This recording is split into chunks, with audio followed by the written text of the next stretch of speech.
السلام علیکم۔ Novel classic world میں خوش آمدید۔ آپ سے گزارش ہے کہ ہمارے چینل کو سبسکرائب اور ویڈیو کو لائک ضرور کیجیے گا۔ ایپیسوڈ 6، سبریز اپنی حد میں رہو۔ شہروز اس کے بارے میں کیا فیصلہ کرے گا جو سارا کچھ چھوڑ چھاڑ کر ادھر کینیڈا میں بیٹھا ہوا ہے؟ تم میرے جیتے جی ایسا نہیں کر سکتے۔ اگر ایسا کرنا ہے تو اپنے ہاتھوں سے مجھے مار دو۔ وہ غصے سے کہہ کر وہاں سے چلے گئے۔ سبریز اپنا سر پکڑ کر بیٹھ گیا۔ ہورین جو دروازے کے پاس کھڑی تھی ایک دم سے پیچھے ہٹی اور بھاگ کر پریشے کو ساری صورتحال بتائی۔ دیکھو تو سبز بلّا تمہارے لیے کیسے لڑ رہا ہے، کتنی خوش نصیب ہو تم۔ وہ اسے اپنے ساتھ لگاتے ہوئے بولی، اب کہاں جا رہی ہو تم؟ میں لالا کو منع کرنے جا رہی ہوں۔ وہ وہاں سے اٹھتے ہوئے بولی تو ہورین نے غصے سے اسے گھورا، تم ایسا بالکل بھی نہیں کرو گی، پاگل ہو گئی ہو کیا؟ میں پاگل نہیں ہوئی ہوں، میں نہیں چاہتی کہ میری وجہ سے گھر میں فساد کھڑا ہو۔ یہ کہہ کر وہ ڈرائنگ روم کی طرف بڑھی جہاں پر سبریز بیٹھا ہوا تھا۔ لالا پلیز، آپ میرے لیے گھر میں ٹینشن کریٹ مت کریں۔ وہ سبریز کے آگے ہاتھ جوڑتے ہوئے بولی، میں تمہاری وجہ سے گھر میں ٹینشن کریٹ نہیں کر رہا، بلکہ اپنی آنے والی نسلوں کے لیے یہ روایت توڑنا چاہتا ہوں۔ ابتدا تو ہونی ہے، ابھی سے ہی کیوں نہ ہو۔ وہ ایک عزم سے بولا تو ہورین کو پہلی دفعہ اپنے نصیب پر رشک آیا۔ ٹھیک ہی تو کہہ رہے ہیں، ابتدا تو ہونی ہے اور تم سے کیوں نہ ہو۔ اس نے سبریز کی ہاں میں ہاں ملائی تو سبریز نے ہورین کو پہلی دفعہ سنجیدگی سے اسے بات کرتے دیکھا تو تھوڑا حیران ہوا۔ شکر ہے، اتنی سینس تو آپ میں بھی ہے۔ سبریز نے ماحول کو خوشگوار بنانے کے لیے لائٹ سے لہجے میں کہا تو اس نے دانت پیستے ہوئے سبریز کو دیکھا۔ یہ تمہارا بھائی جو ہے نا، مجھے کبھی بھی خوش نہیں دیکھ سکتا، سبز بلّا نہ ہو تو۔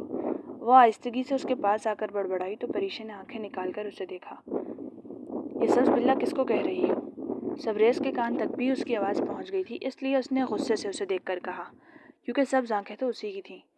وہ جب میں کینیڈا میں ہوتی تھی نا تو ہمارے گھر ایک بلّا آتا تھا، اس کی آنکھیں سبز تھیں، میں تو اس کو بول رہی ہوں۔ کیا آپ کو لگتا ہے کہ آپ سبز بلّے ہو؟ وہ اپنی مسکراہٹ ضبط کرتے ہوئے بولی تو پریشے کے چہرے پر بھی ایک مسکراہٹ آ گئی۔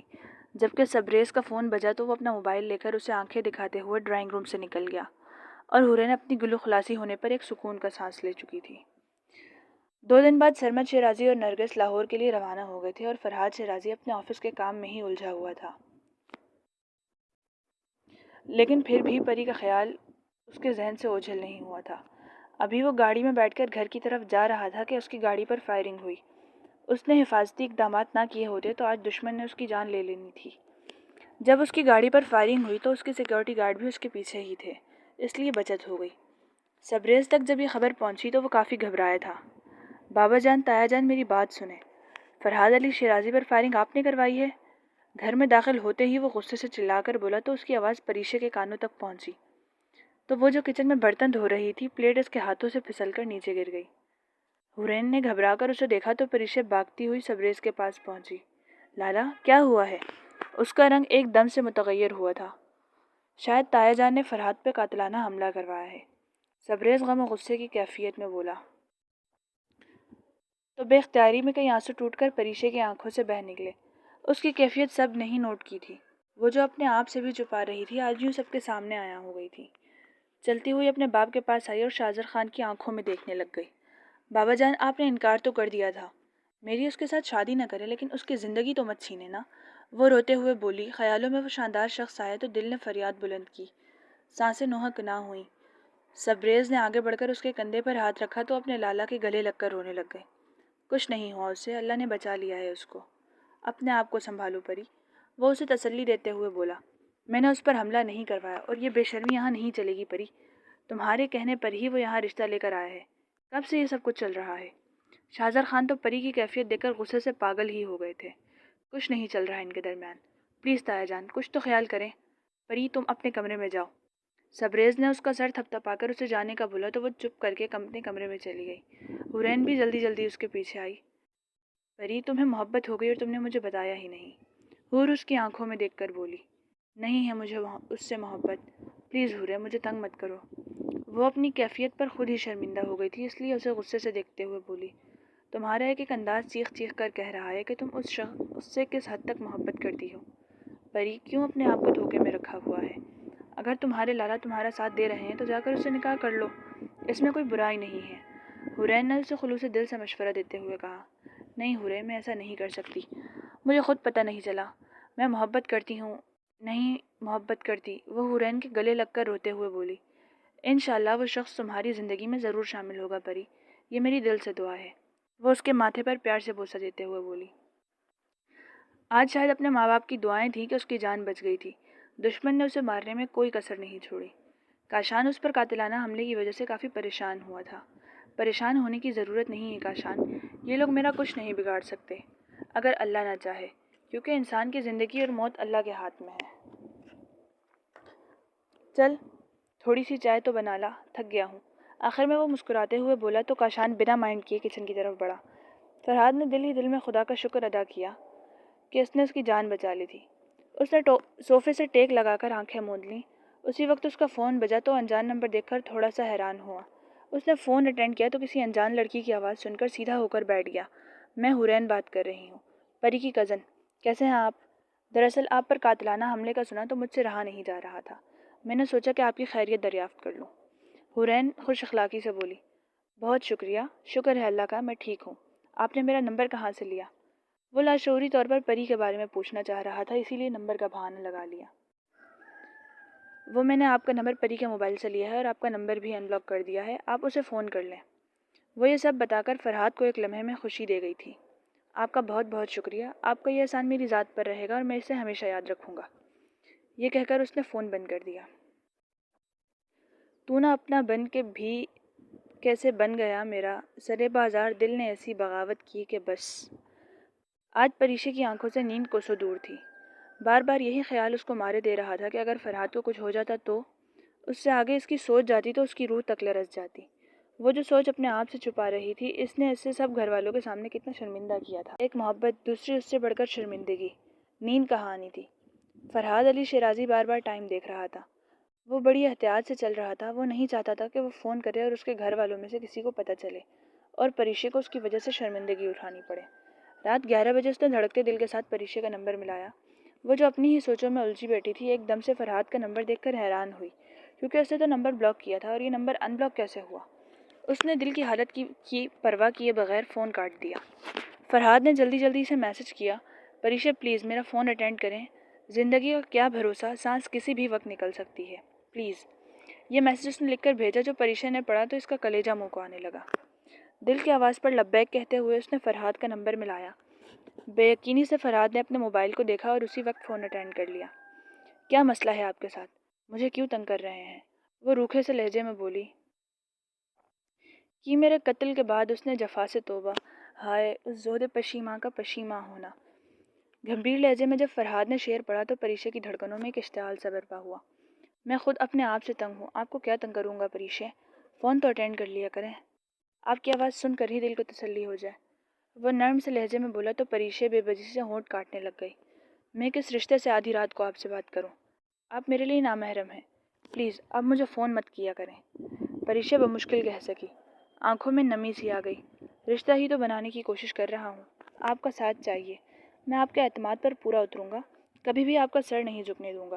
اپنی دھڑکنوں کو معمول پر لانا چاہتا ہوں جو آپ کو سوچتے ہی اپنے مدار سے ہٹ جاتی ہیں۔ زندگی نارمل کرنا چاہتا ہوں جو آپ کو دیکھنے کے بعد اب نارمل سی ہو گئی ہے۔ اس کے لہجے میں سچے جذبوں کی لگن تھی جس نے چند لمحوں تک تو پریشے کو بھی بولنے کے قابل نہیں چھوڑا۔ اپنی بے بسی پر آنکھیں بند کر کے ایک گہرا سانس لیا۔ جب بولی تو لہجہ نرم تھا۔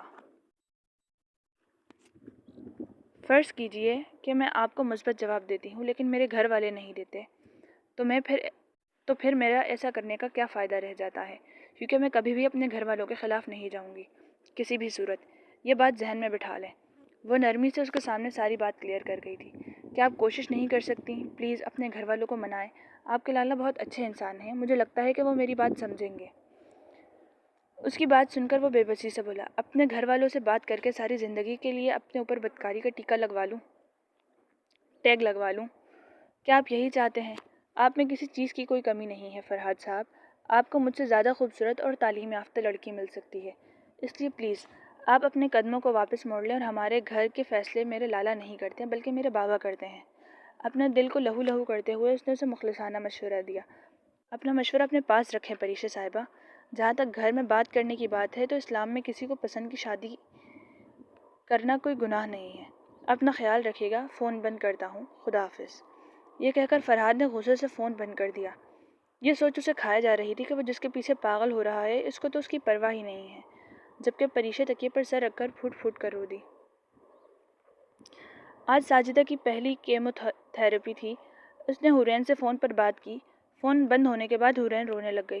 جب وہ رو رہی تھی اسی وقت سبریز کمرے میں داخل ہوا اور اسے روتے دیکھ کر پریشانی سے اس کے پاس آیا. کیوں رو رہی ہو حور؟ کیا ہوا ہے؟ وہ پریشانی سے بولا.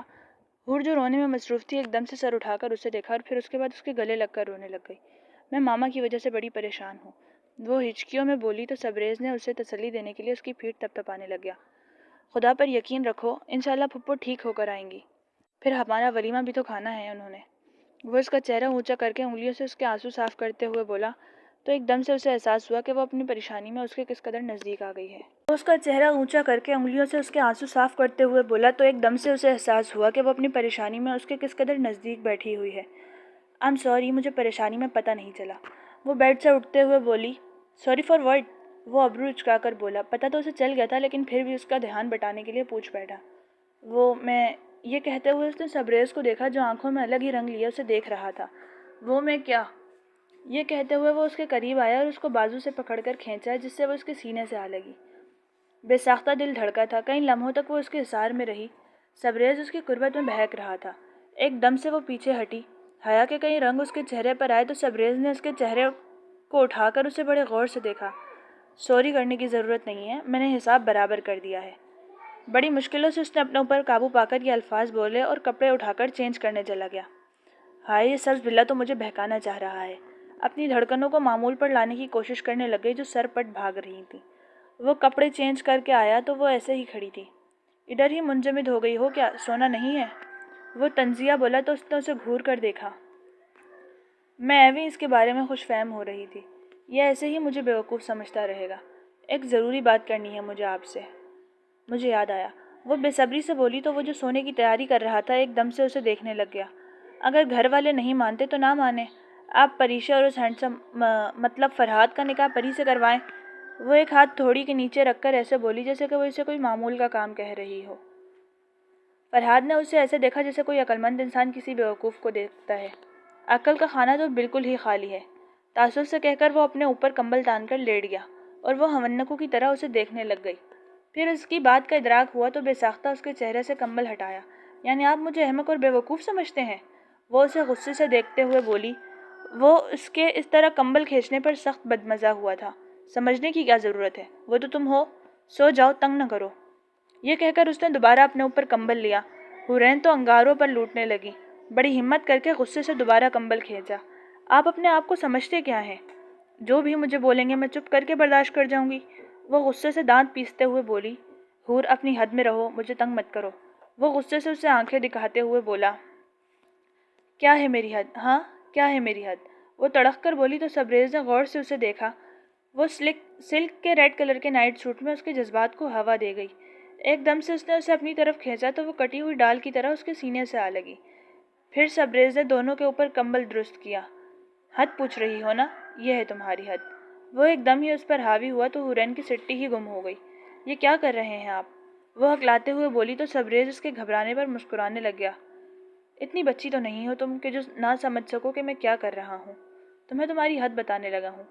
مخمور لہجے میں کہتے ہوئے اس نے اس کے چہرے پر پورے استحقاق سے پہلی مہر ثبت کی تو حورین نے آنکھیں بند کر لی. اس کو اپنے شوہر کا پہلی دفعہ اپنے قریب آنا برا نہیں لگ رہا تھا لیکن یہ مجھے اتنا بے وقوف سمجھتا ہے اور اب کیسے مجھ سے ہی دل بہلا رہا ہے. یہ سوچ آتے ہی وہ اس کی گرفت سے نکلنے کے لیے مچلنے لگ گئی. لیکن سبریز کی گرفت سخت تھی. کیا مسئلہ ہے حورے؟ تنگ نہ کرو. وہ اس کی مزاحمت پر سخت بدمزہ ہوا تھا. پلیز مت کریں سبریز. پلیز میں یہ سب نہیں چاہتی. ہر وقت مجھے ڈیگریڈ کرتے رہتے ہیں اور اب مجھ سے دل بہلانے کے لیے کیسے میرے قریب آ گئے ہیں. یہ کہتے ہوئے اس کی آنکھوں میں نمی سی آ گئی تو سبریز نے ایک دم سے ہی اسے اپنی گرفت سے آزاد کر دیا. اس کی بات سن کر ہی سبریز کا سارا خمار اڑ چکا تھا. کیا تم مجھے ایسا سمجھتی ہو؟ نہیں آؤں گا اب تمہارے قریب جب تک تمہارا دماغ درست نہیں ہو جاتا. یہ کہہ کر وہ اپنے اوپر کمبل درست کرنے لگ گیا. اور خبردار سوتے میں جو تم میرے قریب آئی کتنی دفعہ رات کو جان ہلکان کرتی ہو ٹانگیں میرے اوپر رکھ کر. اب مجھے سوتے میں ٹانگیں ماری تو ٹانگیں توڑ کر رکھ دوں گا. وہ غصے سے کہہ کر کروٹ بدل کر لیٹ گیا تو وہ اپنا آنسو صاف کرنے لگ گئے. کبھی پیار سے دیکھا نہیں, پیار سے بات نہیں کی, اور اب رات کے اندھیرے میں مجھ سے اپنا حق لینے آ گئے. میں بھی دیتی ہوں آپ کو بڑی جلدی آپ کا حق. پہلے مجھ سے محبت کا حق ادا کریں. بس جاہل عورتوں کی طرح آپ کی بے عزتی برداشت کروں اور آپ کے بچے پیدا کروں؟ نہیں ہوں میں ایسی. وہ ہلکی سی آواز میں بڑبڑا کر رہ گئی. وہ غصے سے کبٹ سے دوسرا کمبل نکال کر صوفے پر جا کر لیٹ گئی. سبریز نے کمبل سے منہ نکال کر دیکھا. اتنی عقل پہلے کر لینی تھی, اتنی راتوں سے میری نیند حرام کی ہوئی تھی. وہ غصے سے بڑبڑانے لگ گیا. ساری عقل تو آپ میں ہی ہے, ساری دنیا کی بیوقوفیاں تو مجھ میں ہی ہیں, بس آپ خوش ہو جائیں. وہ اپنے آنسو پیتے ہوئے بآواز بلند بولی. کوئی شک نہیں ہے اس میں, اب مجھے تمہاری آواز نہ آئے. اگر بولنا ہے تو دوسرے کمرے میں جا سکتی ہو. سبریز نے بھی اسے تپانے میں کوئی کسر نہیں چھوڑی تھی. مر ہی جاؤں, سانس کیوں لے رہی ہوں, ہے نا؟ وہ روتے ہوئے بولی. سبریز کا دل کیا کہ اس کا ہاتھ پکڑ کر اسے باہر کا راستہ دکھا دے. مجھے تنگ مت کرو حورے, چپ کر کے سو جاؤ, نہیں تو میں دوسرے کمرے میں چلا جاؤں گا. اب وہ سنجیدگی سے بولا تو حور چپ کر گئی کیونکہ اکیلے سونے سے ڈرتی تھی. اس نے چپ کر جانے میں ہی عافیت سمجھی. کچھ دنوں بعد فرحاد علی شیرازی نے ولید خان کو گرفتار کروا لیا تھا. دوران تفتیش ولید خان نے جو نام بتائے ان میں سے شاہزر خان کا بھی نام تھا. فرحاد کو یہ نام سن کر کوئی حیرانی نہیں ہوئی تھی کیونکہ اس سے پہلے بھی یہ شک تھا کہ علاقے کی اتنی بااثر شخصیت ہونے کی وجہ سے شاہزر خان بھی اس میں انوالو ہو سکتا ہے. لیکن شاہزر خان کے خلاف ان کے پاس کوئی پکا ثبوت موجود نہیں تھا. اس سلسلے میں فرحاد شیرازی نے سبریز کو آج اپنے آفس بلایا تھا.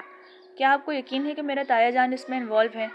سبریز خان صدمے سے بولا کیونکہ اسے اس بات پر بالکل بھی یقین نہیں آ رہا تھا کہ اس کے تایا اس کیس میں ملوث ہو سکتے ہیں. یقین کرنے کے لیے آپ کو ایک کام کرنا پڑے گا سبریز صاحب. جہاں پر شاہزر خان اپنا ضروری سامان رکھتے ہیں اس میں سے آپ کو کوئی فائل مل سکتی ہے جس میں اس بات کا پکا ثبوت ہوگا کہ وہ بھی اس کیس میں انوالو ہیں. فرحاد علی شیرازی پر یقین لہجے میں بولا تو اس کا یقین دیکھ کر ایک لمحے کو وہ ٹھٹک کر رکا, لیکن اس کا دل اس بات کو ماننے پر تیار نہیں تھا کہ اتنے گھٹیا کام میں اس کے گھر والے بھی شامل ہو سکتے ہیں. مجھے تو اس بات پر یقین نہیں ہے, لیکن آپ کی تسلی کے لیے میں یہ بھی کر کے دیکھ لوں گا. سبریز سنجیدگی سے بولا. میرا کیس کہاں تک پہنچا سبریز صاحب؟ فرحاد سبریز کو دیکھ کر سنجیدگی سے بولا. انشاءاللہ اللہ سے بہتری کی امید رکھیں, میں اپنی آخری حد تک جاؤں گا. سبریز کرسی سے اٹھتے ہوئے بولا. جا کہاں رہے ہیں, چائے تو پی کر جائیں.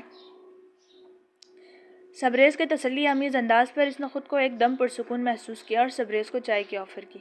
مجھے زمینوں پر بھی پہنچنا ہے, پہلے ہی کافی لیٹ ہو چکا ہوں. چائے پھر کبھی صحیح. یہ کہتے ہوئے وہ وہاں سے رخصت ہوا, لیکن فرحاد کی بات اس کے ذہن میں بیٹھ گئی کہ اس کے گھر والے بھی اس کیس میں انوالو ہیں. رات کو وہ اسٹڈی روم میں گیا اور اس کیبن کی طرف بڑھا جہاں پر اس کے تایا اور اس کے بابا ضروری فائلیں رکھتے تھے. وہ ساری فائلوں کو پڑھنے لگ گیا, لیکن ان میں سے ایسی کوئی بھی فائل اسے نہ ملی. ابھی کیبن کا دروازہ بند ہی کرنے لگا تھا کہ اس کو اوپر والی کیبن کی طرف نظر پڑی جہاں پر کچھ فائلیں رکھی ہوئی تھیں. وہ ساری فائلوں کو اٹھا کر الٹ پلٹ کر دیکھنے لگ گیا اور آخر وہ فائل اس کے ہاتھ لگ ہی گئی جس میں جنگلات کی کرپشن میں اس کے تایا اور اس کے بابا کے شامل ہونے کے ثبوت موجود تھے. ثبوت دیکھ کر تو اس کے پاؤں کے نیچے سے زمین ہی نکل گئی, کیونکہ وہ تایا اور بابا جو ہمیشہ اسے ایمانداری کا سبق پڑھاتے تھے وہ اس گندے کھیل میں ولید خان کا ساتھ دے رہے تھے. فائل دیکھ کر وہ سر پکڑ کر بیٹھ گیا. آج اسے یقین آ گیا کہ دولت کا لالچ انسان کو سب کچھ کرنے پر مجبور کر دیتا ہے, لیکن وہ ایسا نہیں کرے گا. وہ فائل اٹھا کر اپنے کمرے میں آ گیا اور دل ہی دل میں حق اور باطل کی جنگ چھڑ چکی تھی. دل کہتا تھا کہ فرحاد شیرازی کو فائل دے دے, لیکن ذہن اسے قبول کرنے سے انکاری تھا, کیونکہ اگر ایسا ہو گیا تو ان کے خاندان کی عزت مٹی میں مل جائے گی, جو کہ اسے اور اس کے گھر والوں کو جان سے زیادہ عزیز تھی, کیونکہ پورے علاقے میں ان کے خاندان کی ایک ساکھ تھی. وہ غائب دماغی سے ایک ہی نقطے کو گھور رہا تھا. حورین جو ابھی ابھی کمرے میں آئی تھی اسے دیکھ کر کافی حیران ہوئی کیونکہ وہ کافی پریشان لگ رہا تھا. کھانا لگاؤں آپ کے لیے؟ وہ غور سے اس کے وجیح چہرے کو دیکھتے ہوئے بولی. نہیں, مجھے بھوک نہیں ہے. یہ کہہ کر اس نے فائل اپنے لاکر میں رکھ دی اور کمرے سے باہر نکل گیا, کیونکہ وہ تنہائی چاہتا تھا, کیونکہ یہ بات اسے ہضم نہیں ہو رہی تھی. کافی پریشان ہونے کے بعد وہ ایک نتیجے پر پہنچ گیا اور فرحاد سے بات کرنے کا فیصلہ کیا. اس دن کے بعد فرحاد نے پریشا کو فون نہیں کیا تھا کیونکہ اس نے اپنی تقدیر کا فیصلہ اللہ پر چھوڑ دیا تھا. کوشش تو وہ کر رہا تھا اور آخری حد تک کوشش کرنے کی ٹھان چکا تھا کہ وہ پریشا کو اپنی زندگی میں شامل کرے گا. پریشا نے حورین کو فرحاد کا نمبر ان بلاک کرنے پر خوب ڈانٹا, لیکن دوسری طرف پریشا جو اس کے فون آنے پر پریشان ہو جاتی تھی, اب کتنے ہی دن گزر گئے, نہ کوئی اس کا میسج آیا اور نہ فون. اپنی کیفیت پر اس کو کچھ سمجھ نہیں آ رہی تھی کہ وہ کیا کرے۔ حورین نے اس کی کیفیت نوٹ کر لی تھی۔ کیا فرحاد بھائی کا فون نہیں آیا؟ وہ اسے دیکھتے ہوئے بولی۔ ایک دفعہ کیا تھا لیکن میں نے منع کر دیا۔ تم نے ان کا نمبر ان بلاک کیوں کیا تھا حورے؟ وہ افسردگی سے حورین کو دیکھتے ہوئے بولی۔ میں نے اس لیے ان کا نمبر ان بلاک کیا تھا تاکہ تم بھی تڑپ رہی تھی اور ادھر وہ بھی پریشان تھے، اسی لیے میں نے سوچا کہ چلو تم دونوں بات کر لو۔ وہ سادگی سے بولی۔ میں کیوں تڑپوں گی بھلا حور؟ اس کی بات سن کر اس نے کافی برا منایا۔ تمہارا ایک انداز کہہ رہا ہے کہ تم فرحاد سے کتنی محبت کرتی ہو، اس میں کوئی حرج نہیں ہے، کیوں شرمندہ ہوتی ہو؟ تم اس سے محبت کرتی ہو تو پلیز اس کا ساتھ دو، میں تو تمہیں یہی مشورہ دوں گی۔ وہ پری کے چہرے کو چومتے ہوئے بولی۔ میں چاہ کر بھی ایسا نہیں کر سکتی حورے، نہیں کر سکتی۔ وہ حور کے گلے لگ کر روجی تو حور کی آنکھوں میں بھی نمی آ گئی۔ سبریز صبح ہی صبح فرحاد سے ملنے اس کے گھر آیا تو وہ اسے دیکھ کر کافی حیران ہوا تھا۔ فرحاد دفتر جانے کی تیاری کر رہا تھا۔ خیریت سبریز صاحب، اتنی صبح صبح؟ وہ اپنے بالوں کو انگلیوں سے سلجھاتے ہوئے بولا اور ساتھ ہی سبریز کو بیٹھنے کا اشارہ کیا تو وہ صوفے پر بیٹھ گیا۔ رستم صاحب، ذرا میرا اور سبریز صاحب کا ناشتہ تو لگا دیں۔ وہ سبریز کے سامنے والے صوفے پر بیٹھتے ہوئے بولا اور اس کے چہرے کو دیکھا تو وہ کافی پریشان لگا۔ کیا بات ہے؟ کافی پریشان لگ رہے ہیں آپ، وہ اپنی گھڑی پہنتے ہوئے بولا تو سبریز نے سر اٹھا کر اسے دیکھا تو وہ اس شاندار سے انسان کو دیکھ کر بے ساختہ اپنی بہن کے نصیب پر رشک کرنے لگا، کیونکہ اب تو وہ ہر حال میں پریشے کی شادی فرحاد سے کروانے کا سوچ کر آیا تھا۔ میں جو بات کرنے والا ہوں اسے سوچ کر ہی مجھے شرمندگی ہو رہی ہے۔ آپ کا شک ٹھیک نکلا، اس اسکینڈل میں میرے بابا اور میرے تایا جان ملوث ہیں۔ وہ گہرا سانس خارج کرتے ہوئے بولا تو فرحاد کو کوئی حیرانی نہیں ہوئی، کیونکہ اس سے پہلے بھی اس چیز کا شک نہیں بلکہ یقین تھا۔ لیکن آپ ان کے خلاف کوئی کارروائی نہیں کریں گے؟ آپ کو بتانے کا مقصد یہ ہے کہ میں کچھ اور سوچ کر بیٹھا ہوا ہوں۔ سبریز پرسوچ انداز میں بولا تو فرحاد اسے حیرانی سے دیکھنے لگ گیا۔ یعنی آپ چاہتے ہیں کہ میں اپنا فرض پورا نہ کروں؟ ویری اسٹرینج سبریز صاحب، وہ افسوس سے سر ہلاتے ہوئے بولا تو سبریز نے گہری نگاہوں سے اس کا جائزہ لیا۔ میں اس کا ہرجانہ دینے کو تیار ہوں، جو بھی آپ بولیں گے میں کرنے کو تیار ہوں، لیکن میرے بابا اور میرے تایا اس کام میں ملوث ہیں، اس بات کو پلیز آپ پس پردہ رہنے دیں۔ سبریز کے لہجے میں ایک ریکویسٹ تھی۔ فرحاد چلتا ہوا اس کے قریب آیا۔ میں ایسا کسی بھی صورت پر نہیں کر سکتا سبریز صاحب، یہ میرے پیشے سے میری غداری ہوگی اور میں یہ غداری کسی بھی صورت نہیں کرنا چاہتا، وہ حتمی لہجے میں بولا۔ میرے بابا اور تایا جان کو اسی بات میں الجھا کر پریشے کی شادی یقینی طور پر آپ سے کروا سکتا ہوں، کیونکہ اللہ نے آپ کے لیے پریشے تک پہنچنے کا ایک وسیلہ پیدا کیا ہے۔ اس کی آنکھوں میں دیکھتے ہوئے بولا۔ آپ کے کہنے کا مطلب یہ ہے کہ میں اپنی محبت کو حاصل کرنے کے لیے اپنے فرض سے پیچھے ہٹ جاؤں؟ ایسا ناممکن ہے سبریز صاحب، وہ دل پر پتھر رکھتے ہوئے بولا۔ سوچ لیں، بال از ان یور کورٹ ناؤ۔ غلط شاٹ لگا کر میں اپنی پوری زندگی اندھیروں میں نہیں دھکیل سکتا۔ یہ میری زندگی میں آنے والی بہت سخت آزمائش ہے اور میں اس آزمائش پر پورا اترنا چاہتا ہوں۔ وہ ایک عزم سے بولا۔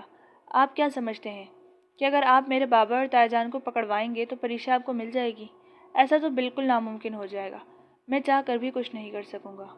میں سمجھتا ہوں آپ کا فرض آپ کے لیے بہت قیمتی ہے، لیکن یہاں پر بھی ایک انسانی جان کا سوال ہے جس کی قیمت کسی بھی فرض سے زیادہ نہیں ہو سکتی، کیونکہ میری بہن پریشے بھی آپ سے محبت کرنے لگی ہے۔ آج نہیں تو کل میرے تایا جان ضمانت کروا لیں گے، کیونکہ ڈائریکٹ وہ اس کیس میں ملوث نہیں ہے، انہوں نے ولید خان کی مدد کی ہے، اس کا گناہ اصل مجرم ولید خان ہے، لیکن میرے بابا اور تایا جان بھی اس کے ذمہ دار ہیں، کیونکہ اگر وہ اس بات کے خلاف احتجاج کرتے تو ایسا نہ ہوتا۔ میں یہ فائل آپ کے حوالے کر کے جا رہا ہوں کیونکہ میں بھی اپنے ضمیر کے آگے جواب دہ ہوں۔ جو روایت ہماری کبھی نہیں ٹوٹی وہ ٹوٹنے کے لیے آپ کے ایک فیصلے کی منتظر ہے۔ سبریز یہ کہہ کر فائل اس کے آگے رکھ کر وہاں سے چلا گیا اور فرحاد شیرازی گرنے کے اس انداز میں صوفے پر بیٹھ گیا۔ اس کے ذہن میں ایک ہی بات چل رہی تھی کہ پریشا اس سے محبت کرنے لگی ہے۔ فرحاد علی شیرازی کو پہلی دفعہ کسی لڑکی سے محبت ہوئی تھی۔ کتنا خوش کن احساس تھا اور کتنی مایوس کن صورتحال تھی اور کتنی سخت آزمائش تھی۔ میری بہن بھی آپ سے محبت کرتی ہے۔ سبریز کے یہ الفاظ بار بار اس کے کانوں میں گونج رہے تھے۔ ناول کی بقیہ قسط آئندہ ملاحظہ فرمائیں۔